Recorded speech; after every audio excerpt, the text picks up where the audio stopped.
بسم اللہ الرحمن الرحیم۔ قابل احترام سامعین گرامی، شادیوں میں ایک بہت بڑی پرابلم یا کہہ لو کہ ایک بہت بڑا گناہ جو ہمارے ایمان والے بھائی، دنیا کے سب لوگ کرتے ہیں، لیکن چونکہ ہم ایمان والے ہیں، شریعت کی رہبری ہمارے لیے موجود ہے، تو ہم اپنے ایمان والے بھائیوں کو ہی سمجھا سکتے ہیں کہ بھئی شریعت کا اس بارے میں کیا حکم ہے۔ اس میں کیا کرتے ہیں کہ شادی کا منڈپ جو ہوتا ہے وہ بیچ راستے پر لگا دیتے ہیں اور راستہ بند کر دیتے ہیں۔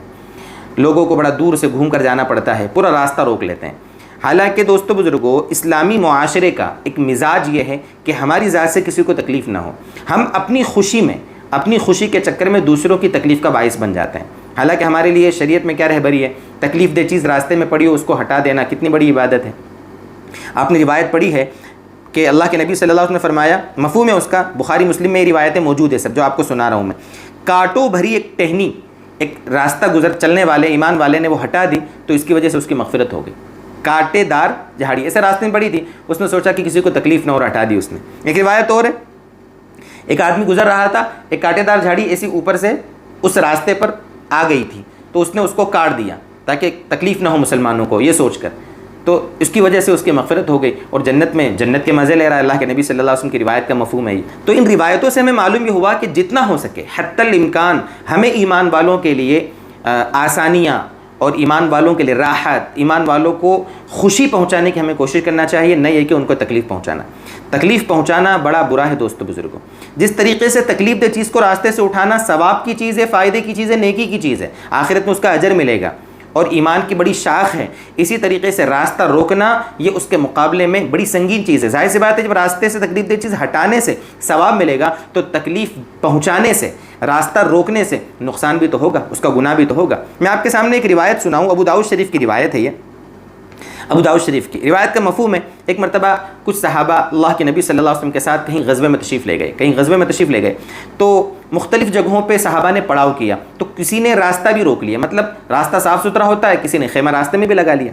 تو آپ صلی اللہ علیہ وسلم نے ایک اعلان کرنے والے کو بھیجا، منادی کو بھیجا، اور اعلان کیا کروایا آپ صلی اللہ علیہ وسلم نے کہ خیمہ لگانے میں تنگی کرے جو شخص خیمہ لگانے میں راستہ روک دے، راستے میں خیمہ لگائے یا اس طریقے سے خیمہ لگائے کہ اس کی وجہ سے راستہ تنگ ہو جائے یا راستہ کوئی بند کر دے، اس کو جنگ کا ثواب نہیں ملے گا۔ جو لڑائی کرنے آیا ہے نا، وہ دشمنوں سے لڑنے کے لیے، اس کو لڑائی کا ثواب نہیں ملے گا، جنگ کا ثواب نہیں ملے گا۔ اب اندازہ کر لیں کہ کتنی خطرناک وعید ہے۔ اس لیے میرے دوستو، جو لوگ شادیاں کرتے ہیں ان کو کوشش کرنا چاہیے، سب سے پہلے تو ایک لڑکی کی شادی ہو تو اس میں سادگی ہو، ٹھیک ہے۔ لڑکے کا اگر ولیمہ کر رہے ہیں تو ٹھیک ہے، ولیمے میں غریبوں کو بھی بلائیں، رشتہ داروں کو بھی بلائیں، ٹھیک ہے، وہاں کوئی مسئلہ نہیں ہے۔ ولیمہ آپ اچھا سا کریں، مسئلہ نہیں ہے، جیسا اللہ نے آپ کو وسعت سے نوازا ہے، لیکن لڑکی کی شادی بالکل سادگی سے کریں، پہلی چیز تو یہ، اور اس میں بھی کوشش کریں کہ اپنی ذات سے کسی کو تکلیف نہ ہو۔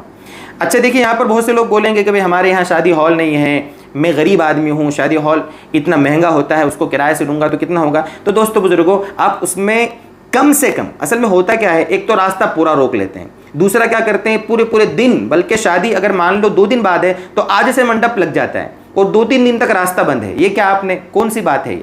بھئی آپ جتنی ضرورت ہے اتنا منڈپ لگائیں، اتنا پنڈال لگائیں، اسی طریقے سے جتنی دیر تک ضرورت ہے اتنی دیر تک آپ ٹینٹ لگائیں۔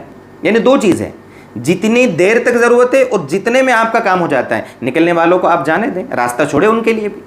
مجبوری میں ہے تو شریعت نے مجبوری کی بھی رعایت کی ہے، لیکن پورا راستہ روک لینا اور بلا وجہ روکے رکھنا، یہ دوستو بزرگوں یہ غلط طریقہ ہے، اس سے ہم ایمان والوں کو بچنا چاہیے۔ بہت سی مرتبہ بہت مجبوریاں ہو جاتی ہیں، کبھی ایمبولینس آتی ہے، ایمبولینس ان کو جانا ہے، بیچارہ پیشنٹ مرنے کی کگار پر ہے، حالت نزا میں ہے وہ، اور کیا ہوتا ہے، وہ جیسے وہ لایا اور دیکھا کہ راستہ بند ہے، اب اس کو پورا موڑنا ہے، تب تک تو بیچارہ مر ہی جائے گا وہ۔